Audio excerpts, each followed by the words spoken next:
Hey, have you heard about the new construction project they're starting downtown? They're building a massive skyscraper, and rumor has it they're using some cutting-edge welding technology. Really?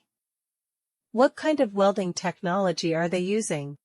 It's called submerged arc welding. I've heard it's incredibly efficient and produces some of the strongest welds imaginable. Submerged arc welding? I've never heard of that before. How does it work?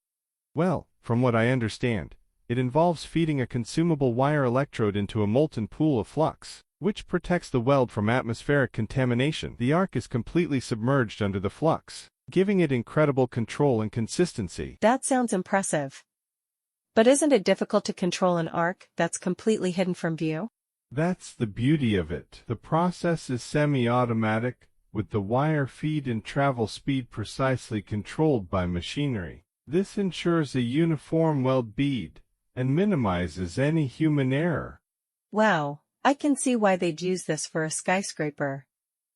The welds must be incredibly strong and reliable. Exactly. Submerged arc welding is perfect for large structural applications like bridges, ships, and buildings. It's highly efficient, produces minimal distortion, and the welds are virtually free of defect.